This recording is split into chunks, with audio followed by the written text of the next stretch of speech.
con esta reunión de avivamiento. Le hemos llamado Semana de Avivamiento en busca de Dios, porque ese es el propósito. Ojalá así nos enfoquemos, nos mentalicemos, ¿no? De que el hecho de reunirnos, ya sea aquí o en nuestros ordenadores virtuales, el propósito es buscar a Dios y conectarnos con Él y recibir lo que Él tiene para darnos, ¿no? Lo que Él tiene para darnos a través de su palabra y de ese momento de comunión que tenemos. Así que cada oportunidad que tenemos de conectarnos con Dios tiene un efecto si le buscamos de corazón. Por eso la palabra de Dios declara: me buscaréis y me hallaréis si me buscáis de todo corazón. Así que ya cada uno de nosotros, pues, de acuerdo a su corazón, podamos recibir esta bendición. Mañana vamos a continuar la película de Daniel. Es una producción muy interesante, muy bien ilustrada, y vamos a ver qué pasó en el horno. Pero lo vamos a presentar, así que a las 6 de la tarde vamos a poner la película y luego entonces entramos en el programa de avivamiento a través del Facebook. Bien, para iniciar el tema de esta noche, vamos a dedicar un tiempo de oración. Y para esto, durante esta semana, vamos a tener para cada noche una lista de motivos de oración. O sea, cada noche vamos a estar orando específicamente, o vamos a enfatizar un propósito por el cual toda la iglesia nos unimos para orar. Y cada semana va a haber algún énfasis. Para hoy sábado vamos a estar orando, número 1, por la unción, liberación y sanidad para todos aquellos personas simpatizantes que visitan a nuestra iglesia, aquellas personas con quienes ustedes son sus contactos misioneros, a quienes les están testificando. Vamos a orar por la unción del Espíritu Santo que los convenza, les enseñe y los convenza de pecado y de justicia, como dijo Jesús que haría la obra del Espíritu Santo, ¿verdad? Orar por esas personas que son aquellos amigos a quienes ustedes les han hablado, les han testificado, aquellos que vienen a la iglesia que todavía no han tomado una decisión. Ese es el propósito de oración, por la sanidad espiritual de sus vidas, ¿verdad? Y en número 2 vamos a orar por el evangelismo que pueda florecer entre los miembros de nuestra iglesia, esa dimensión del evangelismo y la forma en que nosotros podemos ser usados por Dios en el cumplimiento de esta misión. También, pues, por supuesto, las peticiones personales de oración de cada uno. Así que vamos ahora a este momento de oración, haciendo una pequeña pausa de inicio para que usted pueda abrir su corazón a Dios. Pídale que esta semana le dé una experiencia especial de avivamiento en su vida personal, en su familia. Y luego entonces pediremos por estos pedidos. Así que de rodillas vamos a disfrutar de este momento de oración ahora.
Querido Padre,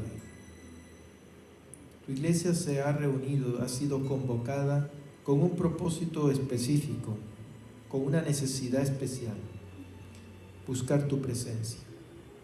Permítenos, con la ayuda del Espíritu Santo, que Él interceda por nosotros para lograr contemplar el rostro del Señor en nuestros corazones.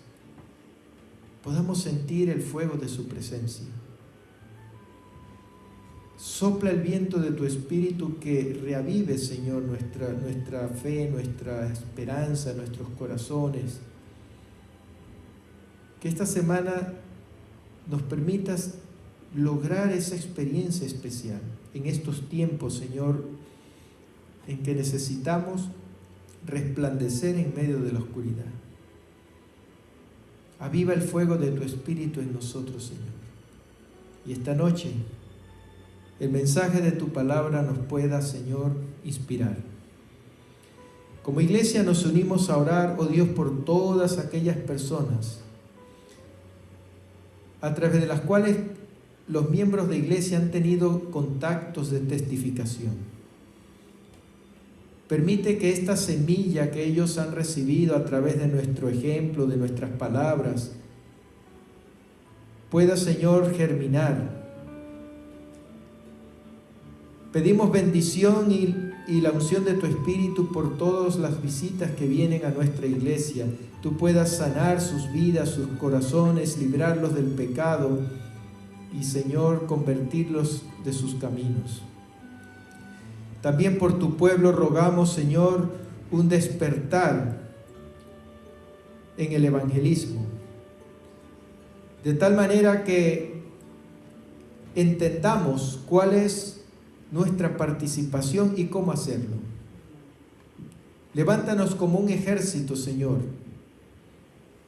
como un ejército vivo, para dar testimonio del Evangelio, de tal manera que Cristo pueda venir. Unidos, Señor, elevamos esta plegaria esta noche y pedimos la bendición de tu presencia en el nombre de Jesucristo. Amén, Señor. Amén.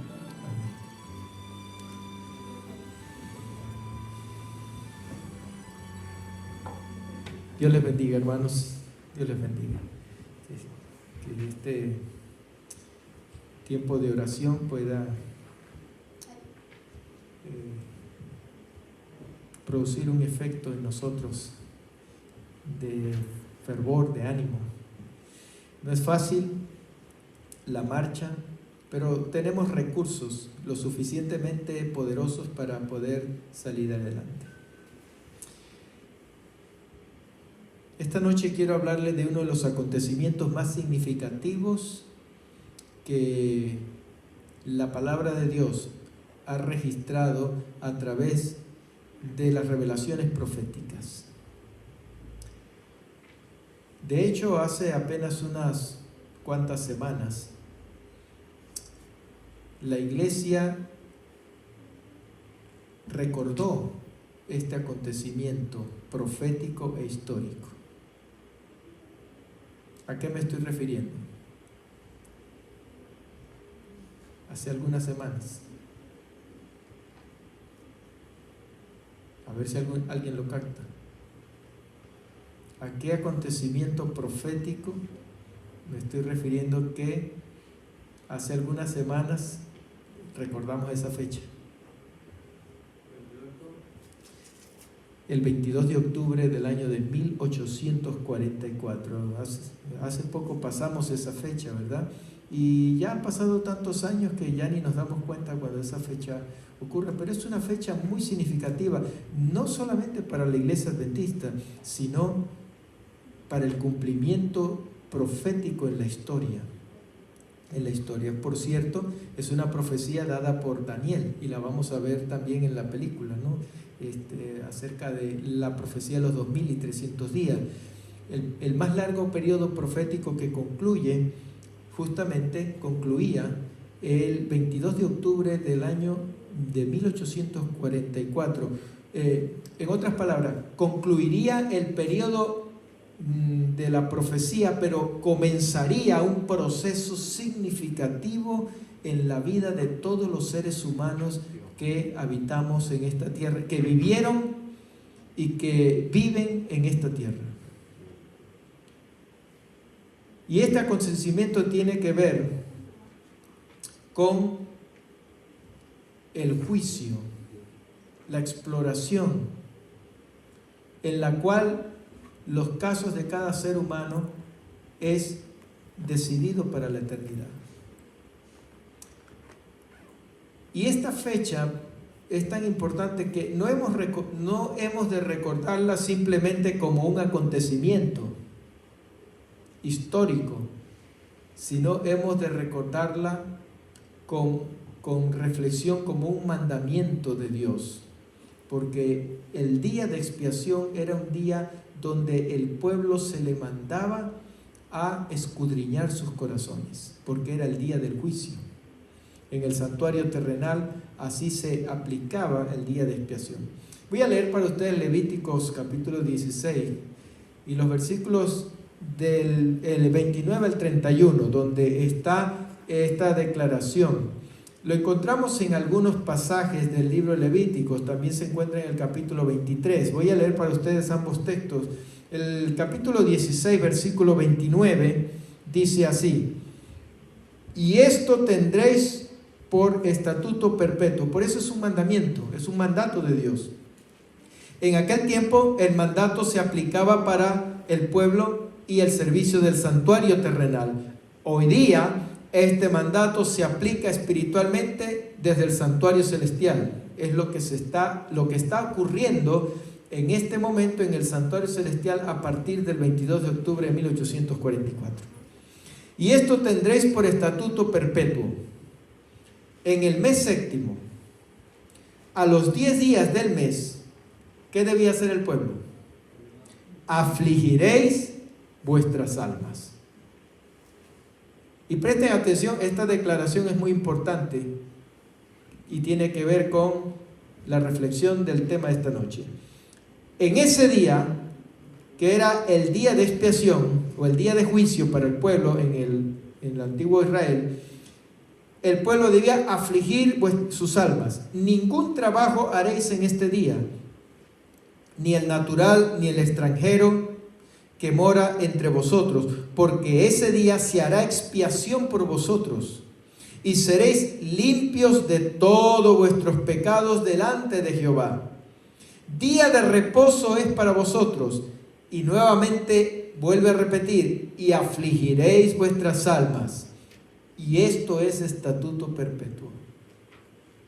En el capítulo 23, los versículos 26 en adelante, vuelve a ver este mandato. Dice: y habló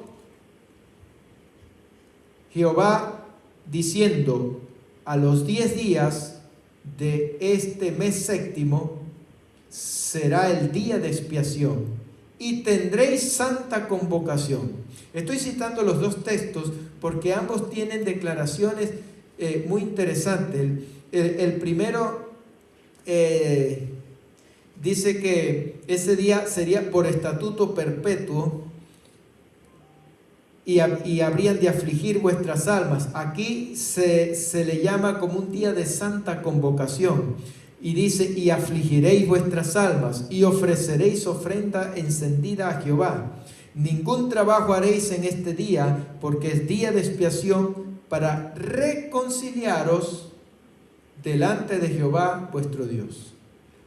Porque toda persona que no afligiere su alma, ese mismo día será cortada del pueblo. Tremendas declaraciones, ¿no?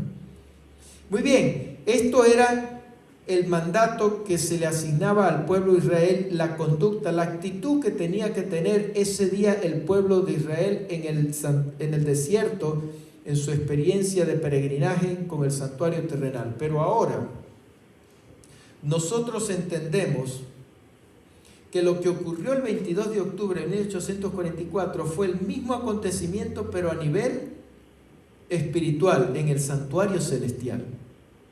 ¿Qué ocurrió ese día? Ocurrió lo que el sumo sacerdote hacía una vez al año, en el mes séptimo, a los 10 días, o mejor dicho, el día 10 del mes séptimo.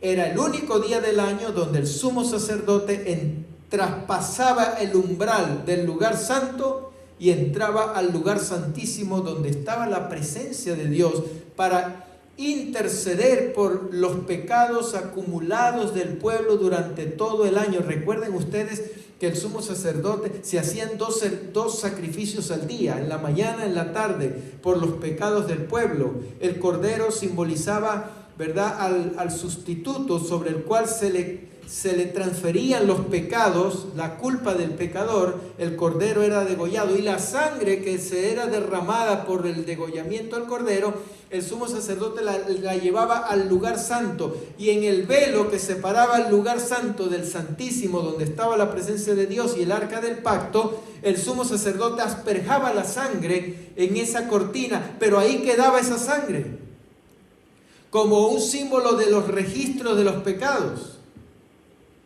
Nuestra vida, hermanos, desde que nacemos, lleva un registro de nuestras iniquidades, de nuestros pecados, por causa de nuestra condición y nuestra naturaleza. Por eso nosotros debemos ser conscientes de los pasos que damos en la vida, porque cada acción, cada pensamiento, cada palabra es registrada, se registra. ¿Dónde se registra? La Biblia habla en Apocalipsis acerca de ¿qué? De los libros. Un libro de registro, el libro de las memorias.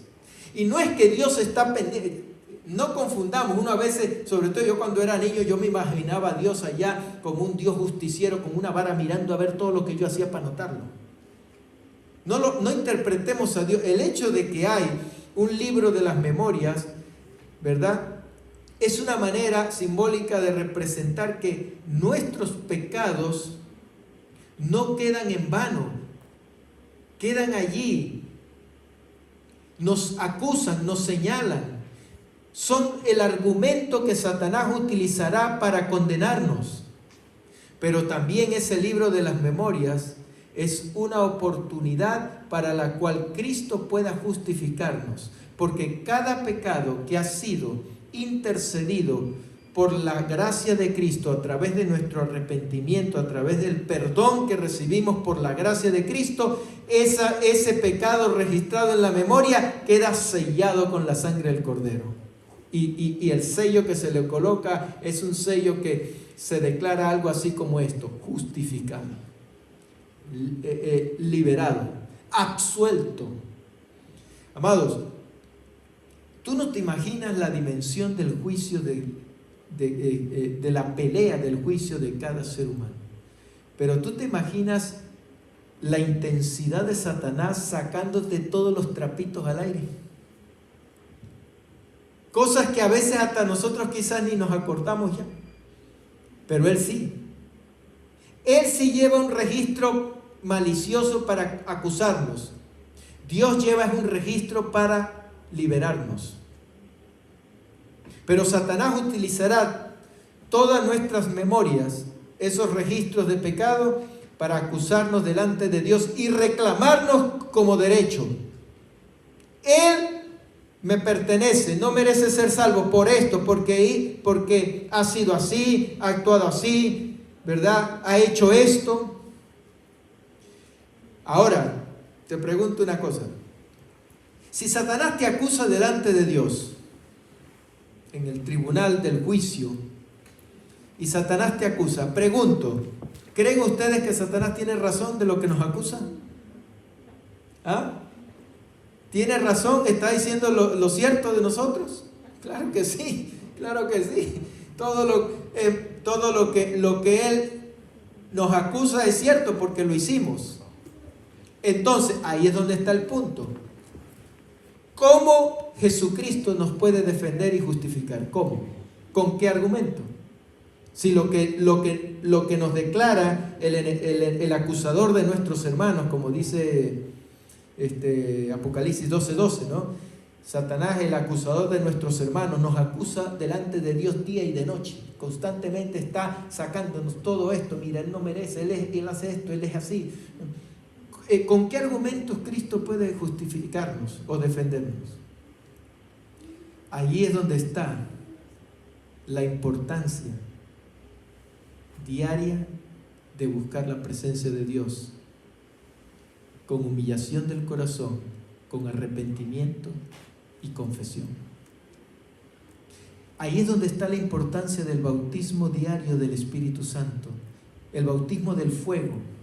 El bautismo del fuego hace dos cosas en nuestra vida. Uno, el fuego quema, consume, purifica.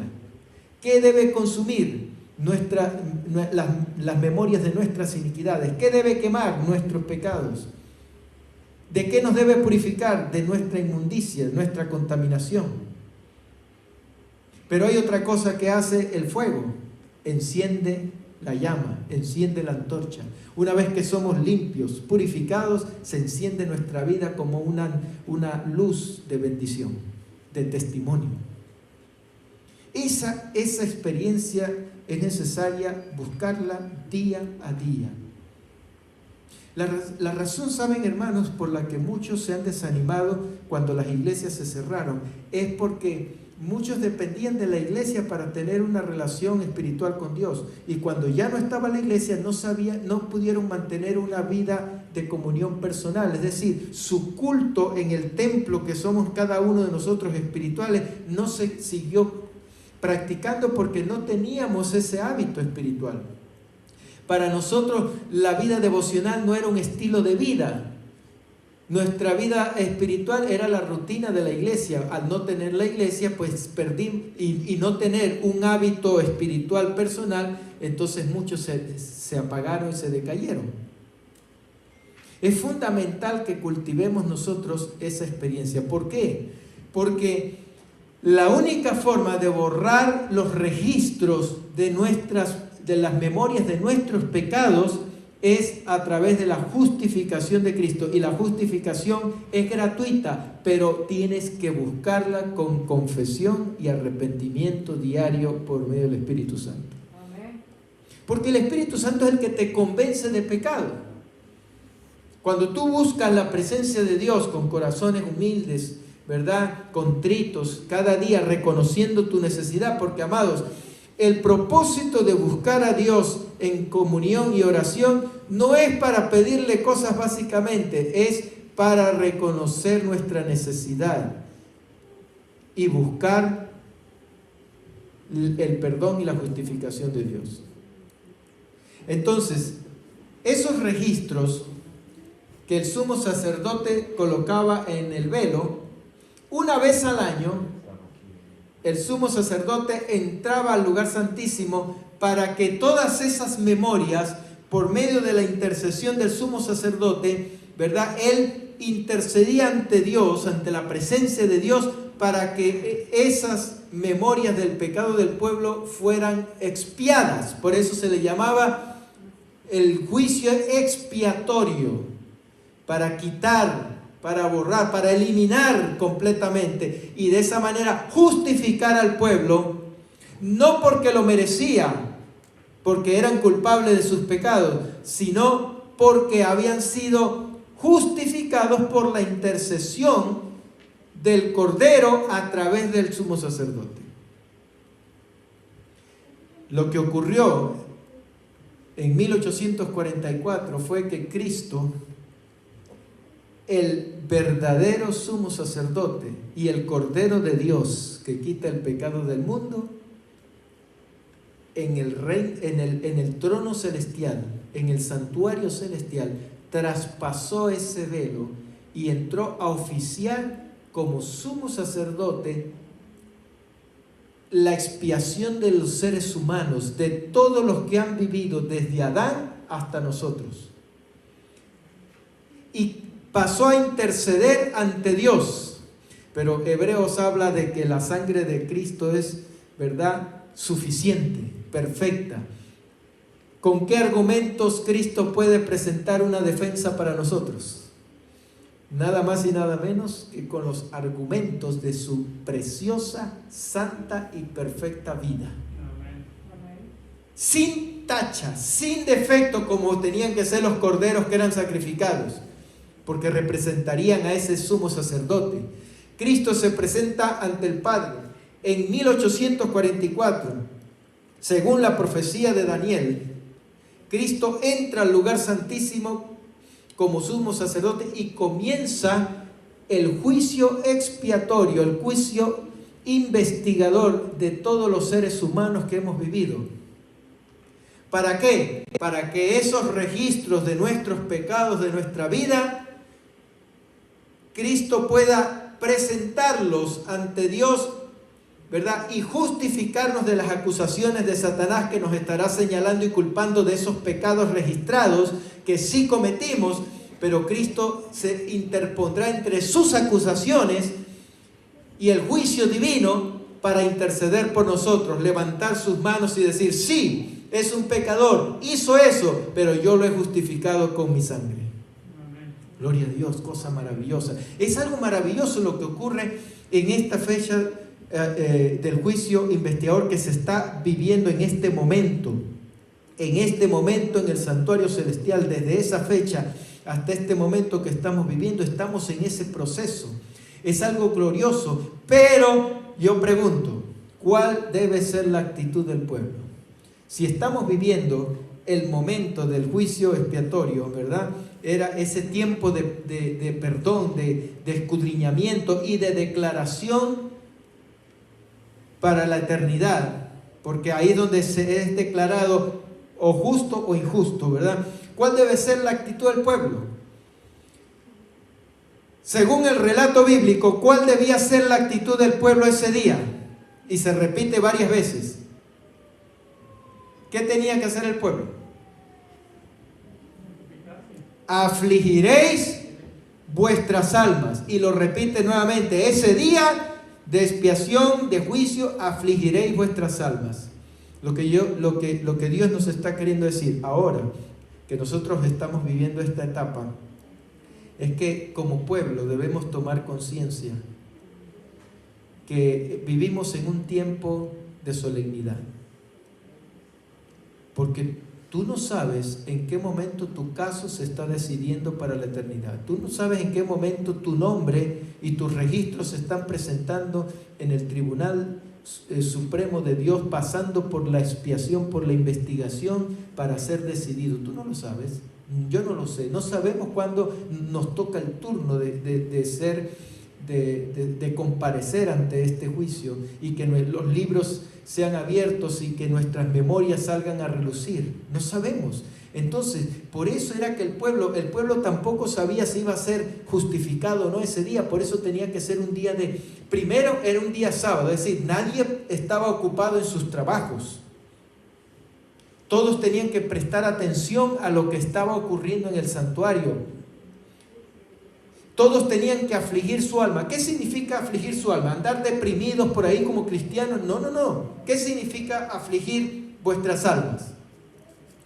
Afligir vuestras almas era una actitud y es una actitud para nosotros de quebrantamiento espiritual, de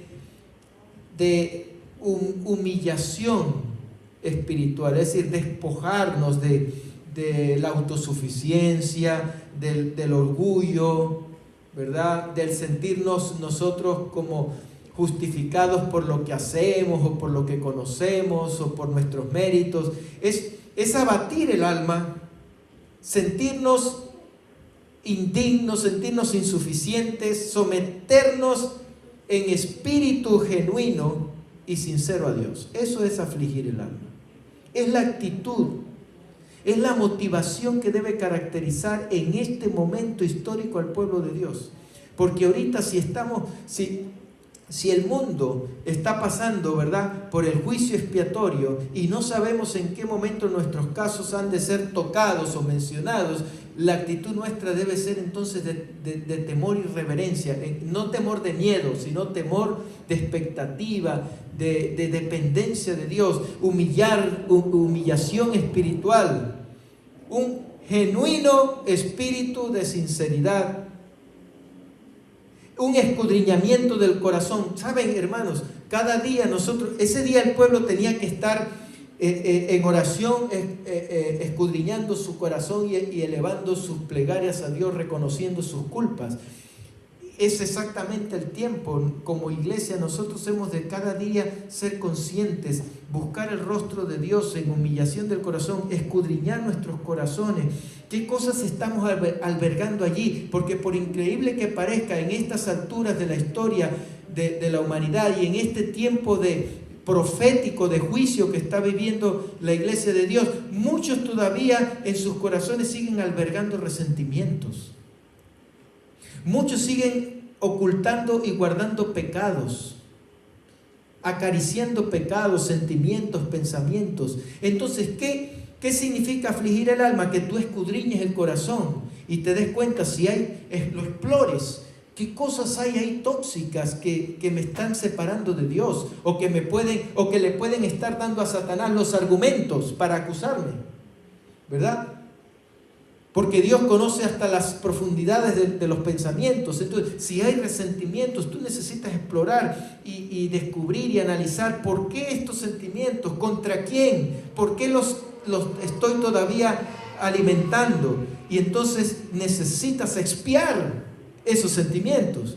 Si hay pecados que están siendo consentidos, ¿verdad? En tu corazón, guardados, ahí escondidos, tienes que escudriñarlos, reconocerlos y expiarlos delante de la gracia del Señor Jesucristo. Es la única manera en que Cristo te pueda defender a ti para justificarte. De lo contrario, si ese escudriñamiento lo ignoras y no llevas, no abres tu corazón para que esos pecados allí contenidos en el corazón no se justifiquen y no se confiesen, entonces Satanás usará eso para acusarte y Cristo no tendrá argumentos para defendernos. Es interesante este proceso y la prioridad que le debemos dar a las cosas espirituales. Otra característica de ese día era que era un día de ayuno y de sábado. Por supuesto, era un sábado ceremonial, pero la razón por la cual se declaraba día de reposo era porque entonces ese día, cualquiera fuera el día que cayera, la gente tenía que comportarse como si fuera un día de reposo. ¿Y cómo son los días de reposo? El día de reposo, Dios se convierte en la prioridad. Tus pensamientos, tus palabras, tus acciones. Ese día no trabajamos porque no estamos distraídos en los afanes del trabajo, ni nos ponemos a ver otras cosas seculares porque nuestras facultades están enfocadas espiritualmente, conectadas con Dios. El día de expiación tenía que ser un día de reposo con esas características, porque la gente tenía que concentrarse en Dios. No debía permitir que nada secular lo distrajera, ni ningún afán cotidiano lo distrajera. Ese día se estaba jugando sus vidas. Y el que no acatara esa actitud que dice la declaración bíblica de Levítico 16, era inmediatamente ese día cortado del pueblo. En otras palabras, era declarado injusto y era separado de la gracia del pueblo. Y si nosotros estamos viviendo desde el 22 de octubre de 1844 ese tiempo de expiación, estamos viviendo entonces en un tiempo que hemos de considerar por nuestra actitud, la forma de vivir la vida cristiana, hemos de considerar al número uno como un día de aflicción espiritual, en el sentido de seriedad, de escudriñamiento, de atención. Número dos, debe ser para nosotros como un sábado, es decir, hacer de Dios la prioridad, enfocarnos en Dios. Para muchos, los afanes de esta vida lo distraen más que las cosas espirituales. El trabajo es más importante que los principios. No permitas que nada ocupe el lugar y la importancia que tiene para ti hoy día hacer de Dios el centro de tu atención. de buscar a Dios en primer lugar, antes que todas las cosas. No dejes que nada te distraiga de tu vida devocional, de tu tiempo de intimidad con Dios, de tu búsqueda diaria con Dios, de tu escudriñamiento espiritual, que los afanes de la vida, que las ocupaciones, que el trabajo, nada de eso te distraiga. Vive tu vida espiritual hoy día como un día santo de reposo, enfocado en Dios.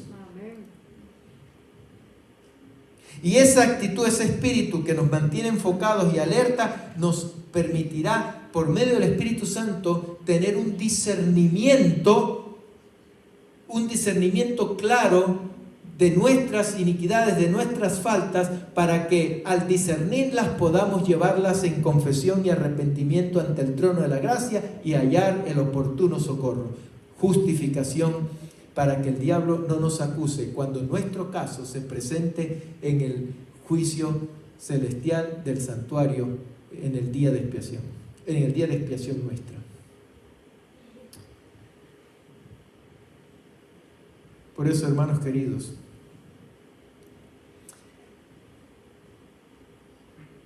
yo quiero animarles esta noche, ¿verdad? Quizás este sea el llamado, el apelo, ¿no?, del mensaje de esta noche, a buscar y explorar nuestros corazones, reconociendo nuestras propias faltas y nuestras propias debilidades. Pablo decía: ocupaos ¿en qué? En mi salvación, con temor y con temblor. Eso es aflicción de alma. Eso es un espíritu de aflicción de alma. Ocupaos en vuestra salvación con temor y temblor, reconociendo nuestras propias faltas. Cuando tú las reconoces, tus faltas, tus debilidades, tus pecados, Cristo, entonces le estás dando lugar para que Cristo te justifique. El problema es que muchos de nosotros estamos más pendientes en las faltas de los demás que en nuestras propias faltas e imperfecciones. Es más, pretendemos hasta corregir a los demás. Pensamos que son los demás los que están mal, que los demás son los que nos ofenden, que los demás son los que nos lastiman, que los demás son los que nos hieren. Y estamos más enfocados en los demás que en nuestra propia salvación. Mira, si no podemos con la nuestra propia, ¿cómo vamos a poder con la de los demás? Por eso, ocúpate en tu salvación con temor y temblor. Dejemos de ser tan delicados y sentirnos víctimas y heridos y ofendidos por los demás. A veces nos distraemos tanto en los agravios de la gente, siempre pensando que los demás son los que tienen la culpa, que son los demás los que tienen que venir a nosotros a disculparse, a pedirnos perdón. Y enfoquémonos más en nuestra relación con Cristo y en escudriñar con sinceridad nuestros corazones. Como dice Isaías, porque vuestras justicias son como ¿qué? Como trapos de inmundicia. Estamos en una situación de condición grave. El capítulo 1 de Isaías dice: desde la planta del pie hasta la cabeza no hay nada sano. Somos herida y llaga podrida y no está curada. ¿Por qué no está curada? Porque necesitamos ir a Cristo para que nos sane. Y esa es la actitud prioritaria, la motivación y la intención y la actitud que en estos tiempos en que estamos viviendo, proféticos del fin y de juicio que definirá nuestro destino eterno, es la actitud que nosotros hemos de tener. Quiero concluir, hermanos, con esta cita muy interesante que dice en el libro Educación, la página 176. Hago una solemne declaración a la iglesia y que presten atención a ella, de que ni uno de cada 20 miembros cuyos nombres están registrados en los libros de la iglesia se haya preparado para terminar su historia terrenal. Cuando yo leí esta cita, me hice esa pregunta, como hicieron los discípulos en el aposento alto: ¿seré yo, Señor, también uno de esos? Yo no sé si le prestaste atención a la cifra. Ni uno de cada 20 ni uno de cada 20 miembros cuyos nombres están escritos hoy día en los libros de la iglesia se haya preparado para terminar su historia terrenal. En otras palabras, no está listo para pasar por el juicio expiatorio. Ni uno de cada 20. Si sacáramos la cuenta, ¿cuántos habemos hoy aquí entonces? Habemos que unos 40. Entonces, habría uno de entre todos aquí. ¿Quién será? Es una manera, estoy ilustrando, no. Pero esta declaración es inspirada. Ni uno de cada 20 miembros cuyos nombres se encuentran en los libros de la iglesia se haya preparado para terminar su historia terrenal. Y termina diciendo la declaración así: y estarían tan ciertamente sin Dios y sin esperanza en el mundo como el pecador común. El problema es que nosotros nos justificamos pensando que como fuimos bautizados un día y pertenecemos a la iglesia y asistimos a los cultos, ya con eso estamos listos, ya ganamos el cielo. Podemos estar en la iglesia tan perdidos como el pecador común, porque ni uno de cada 20, la estadística es dramática. Por eso, iglesia, les hemos convocado a una semana de reavivamiento. Pero nada especial va a ocurrir si no afligimos nuestras almas, escudriñamos nuestros corazones de manera personal, nos ocupamos en nuestra propia salvación, yo, sin estar pensando en los demás, sino yo de buscar, explorar mi corazón, qué memorias hay allí, ¿verdad? Qué pecados no han sido presentados ante el Señor. Y abrir mi corazón de manera general y entregárselo: Señor, toma esta miseria de ser humano, toma este corazón podrido, hazlo tuyo, renuévalo. Hagamos de esta semana una semana de saneamiento espiritual, que haga una diferencia en nuestras vidas. ¿Les parece a ustedes que es un buen propósito? Amén. Que Dios les bendiga, querida iglesia. Vamos a orar a Dios. Amado Padre, que estás en los cielos, entendemos, Señor, por el mensaje de esta noche, que hay que evaluar nuestra profesión de fe, que necesitamos escudriñar cada corazón y ver si está en armonía con tu voluntad. Atráenos con tus lazos de amor, Señor. Sabemos que estamos viviendo un tiempo muy significativo, muy solemne en el cielo. Tú estás, Señor, jugando nuestra enfrentando las decisiones de nuestra eternidad, enfrentando las acusaciones del enemigo, luchando por nosotros, Señor, y nuestro destino está en juego, Señor. Danos un espíritu de humillación, de aflicción espiritual. Hagamos que podamos hacer de la búsqueda de la presencia de Dios en nuestra vida nuestra prioridad, como si fuera un sábado diario para nosotros, en espiritualmente hablando, Señor. Envía tu Espíritu Santo, Señor, que nos enseñe, nos convenza y con lazos de amor nos atraiga a Cristo Jesús. Rogamos esta bendición, oh Padre,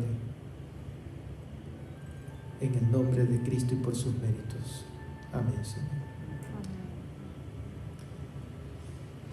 Vamos a alabar a Dios cantando el himno tema que hemos preparado para esta semana, y podamos despedirnos con este pensamiento en nuestra mente. Mañana a las 7:30 nos esperamos por medio de la red virtual para continuar con estas reflexiones y este tiempo de escudriñamiento espiritual personal. Bien, vamos a cantarlo. Coloquémonos en pie y alabemos a nuestro Dios. Cámbiame, Señor, con tu gran poder. Díselo otra vez. Quiero ser, Señor,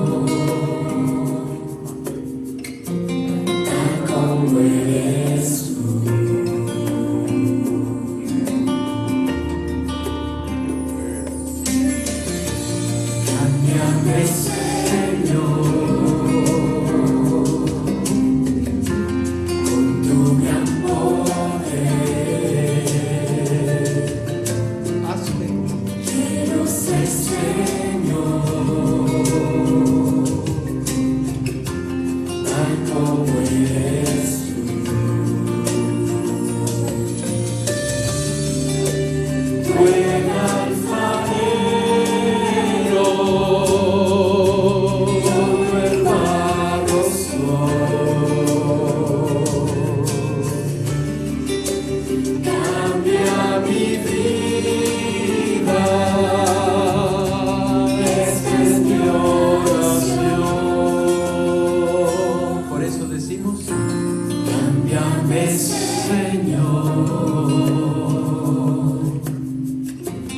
con tu gran poder. Quiero ser Señor, tal como eres tú. Cámbiame, Señor, con tu gran poder. Quiero ser Señor, tal como eres tú.